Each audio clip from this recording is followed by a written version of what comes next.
நினைச்சிட்டு இருக்கீங்க? அவங்கள கை அறுத்துக்கிட்டு தான் என்ன கல்யாணம் பண்ணாங்க. பிளாக்மெயில் மேரேஜ் தான் இது. ನೋವು ಕೊಟ್ಟವರಿಗೆ ಗತಿ ಕಾಣಿಸ್ತೀನಿ. ನಟ ಜಯಂ ಡಿವೋರ್ಸ್ ಆಗೋ ತನಕ ಕಾಲಿವುಡ್ನಲ್ಲಿ ನಟನೆ ಮಾಡಲ್ಲ. ಪ್ರೆಸ್ ಮೀಟ್ನಲ್ಲಿ ಕೂಗಾಡಿ ಕಿರುಚಾಡಿ ಅಂತ ಜಯಂ ರವಿ. ತಮಿಳು ನಟ ಜಯಂ ದಾಂಪತ್ಯದಲ್ಲಿ ಸುನಾಮಿಯೇ ಎದ್ದಿದೆ. ನನಗೆ ಡಿವೋರ್ಸ್ ಆಗೋ ತನಕ ನಾನು ನಟನೆ ಮಾಡೋದಿಲ್ಲ ಅಂತ ಕಾಲಿವುಡ್ ನಟ ಜಯಂ ರವಿ ಹೇಳಿದ್ದಾರೆ. ಸುದ್ದಿಗೋಷ್ಠಿ ನಡೆಸಿ ಕಿರುಚಾಡಿ ಕೂಗಾಡಿ ಕಣ್ಣೀರಿಟ್ಟು ಜಯಂ ಗೋಳಾಡಿದ್ದಾರೆ. ಪತ್ನಿ ಆರತಿ ಜೊತೆ ಜಯಂಗೆ ವೈಮನಸ್ಸುಂಟಾಗಿತ್ತು.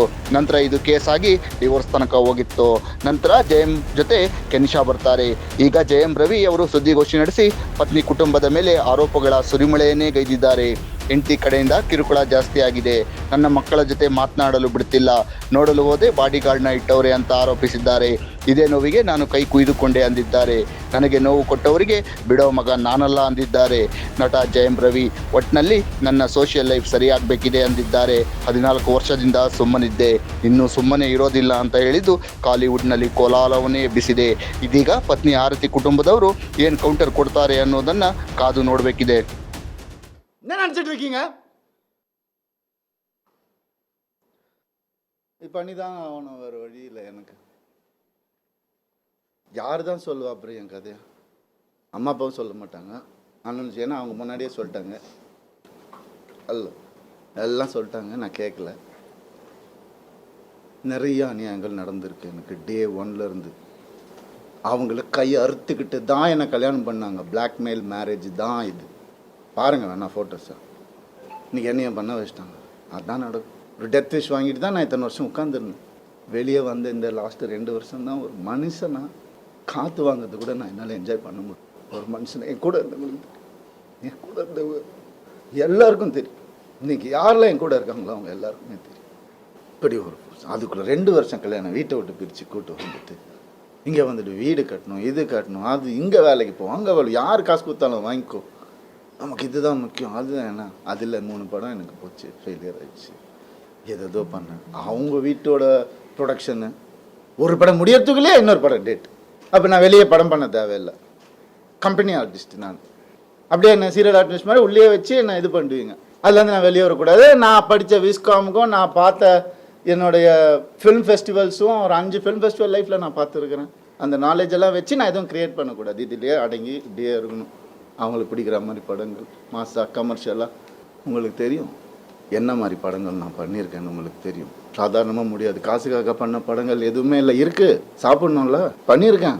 இருந்தாலும் என் ஓன் இன்ட்ரெஸ்ட்டில் எவன் ஜாம்பி படம் பண்ணுறான், எவன் ஸ்பேஸ் படம் இந்தியாவில் ஃபஸ்ட் டைம் எவன் பண்ணுறான், எதுக்கு நான் பண்ணணும்? ஓடுமா ஓடாதான் தெரியாது. இருந்தாலும் மெனக்கெட்டு என் ஆடியன்ஸுக்கு நான் நல்ல ப்ராடக்ட் கொடுப்பேன்.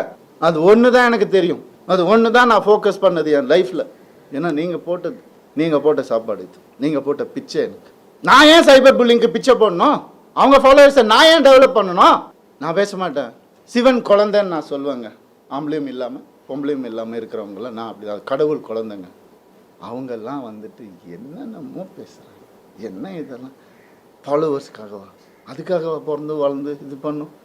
என்ன எங்கே போனேன் நான்? உங்கள் கண்ணு முன்னாடி தான் கெனிஷான்னு ஒரு டாபிக் வந்தால் நான் கண்ணு முன்னாடி தானே எல்லாமே பண்ணிகிட்டு இருக்கோம். நாங்கள் ஒரு பொண்ணை புரிஞ்சுக்கிட்டு அதையும் தொத்தி அமுச்சு விட்டுட்டீங்க. அவங்க ஃபெமினிஸ்ட். எப்படி இறங்கி ஆர்எம்எஸ் லான்ச்சில் ஒவ்வொரு ஸ்க்ரீன் கிளாத்லேருந்து ஒவ்வொரு நீடிலேருந்து இது இங்கே தான் இருக்கணும், அங்கே தான் இருக்கணும், இறங்கி வேலை பார்க்குறாங்க. இன்னொருத்தர் காசில் சொகுசாக வாழ்ந்துக்கிட்டு என்னை வாடகை வீட்டில் ஊற்றுட்டு அப்படி இல்லை. இது அதுக்காக பேசவும் இல்லை. எங்கே இருந்தாலும் நல்லா இருக்கட்டும்ங்க. கடவுள் பார்த்துப்பார். கடவுளுக்கு தெரியும் எது உண்மை எது போய் எல்லாமே தெரியும். அவர் பார்த்துப்பார். I'm very happy actually. But என்னால் வேலை செய்ய முடியல. செய்வேன், சொல்லும் போது தான் செய்ய முடியும். என்னால் அது வரைக்கும் எனக்காக கொஞ்சம் பொறுமையாக இருங்க. என்னென்னமோ இருக்குது சொல்கிறதுக்கு. நான் இன்றைக்கி சொல்லலைன்னா கொஞ்சம் பொறுமையாக இருங்க என் கூட. அப்புறம் என்றைக்குமே நான் சொல்ல மாட்டேன், வீடியோலாம் போட்டுட்ருக்க மாட்டேன். ನನಗೆ ಥೈರಾಯ್ಡ್ ಇದೆ, ದಪ್ಪ ಆಗ್ತಾ ಇದ್ದೀನಿ. PCOD ಪ್ರಾಬ್ಲಮ್ ಇದೆ, ದಪ್ಪ ಆಗ್ತಾ ಇದ್ದೀನಿ. ಜೊತೆಗೆ BP ಶುಗರ್ ಸಮೇತ ಇದೆ, ನಾನು ದಪ್ಪ ಆಗ್ತಾ ಇದ್ದೀನಿ. ನಾನು ಸಣ್ಣ ಆಗಬೇಕು ಅಂತ ಯೋಚನೆ ಮಾಡ್ತಿದ್ದೀರಾ? BP ಶುಗರ್ ಕಂಟ್ರೋಲ್ ಆಗೋದ್ ಜೊತೆಗೆ ಥೈರಾಯ್ಡ್ ಕಂಟ್ರೋಲ್ ಆಗಬೇಕು, PCODನೂ ನಾರ್ಮಲ್ ಆಗಬೇಕು ಅಂದರೆ ನಮ್ಮ ಜೀನಿಯಸ್ ಸ್ಲಿಮ್ನ ಯೂಸ್ ಮಾಡಿ ಯಾವುದೇ ಸೈಡ್ ಎಫೆಕ್ಟ್ ಇಲ್ದಂಗೆ ಸಣ್ಣನೂ ಆಗ್ತೀರಾ, ಹೆಲ್ತಿಯಾಗೂ ಇರ್ತೀರಾ. ಇಂತಹ ನೈಜ ಕುತೂಹಲ ಭರಿತ ಸುದ್ದಿಗಳು ನಿಮಗೆ ಸಿಗಬೇಕಂದ್ರೆ ರಾಜ್ಯದ ಪ್ರತಿಷ್ಠಿತ ಜನಪರ ಡಿಜಿಟಲ್ ಸುದ್ದಿ ಮಾಧ್ಯಮ ಪಬ್ಲಿಕ್ ಇಂಪ್ಯಾಕ್ಟ್ ಚಾನೆಲ್ ಅನ್ನು ಯೂಟ್ಯೂಬ್ನಲ್ಲಿ ಸಬ್ಸ್ಕ್ರೈಬ್ ಮಾಡ್ಕೊಳ್ಳಿ. ವಿಡಿಯೋ ಇಷ್ಟವಾದರೆ ಲೈಕ್ ಮಾಡಿ, ನಿಮ್ಮಿಷ್ಟದವರಿಗೆ ಶೇರ್ ಮಾಡಿ ನಮ್ಮನ್ನು ಪ್ರೋತ್ಸಾಹಿಸಿ. ಹಾಗೆಯೇ ಫೇಸ್ಬುಕ್ನಲ್ಲಿ ಪಬ್ಲಿಕ್ ಇಂಪ್ಯಾಕ್ಟ್ ಫಾಲೋ ಮಾಡೋದನ್ನು, ಇನ್ಸ್ಟಾದಲ್ಲಿ ಜೊತೆಯಾಗೋದನ್ನು ಮಿಸ್ ಮಾಡಬೇಡಿ.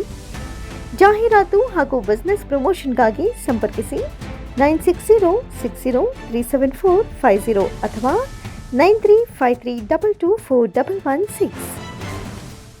ಇದು ಪಬ್ಲಿಕ್ ಇಂಪ್ಯಾಕ್ಟ್, ಜನಶಕ್ತಿಯೇ ನಿರ್ಣಾಯಕ.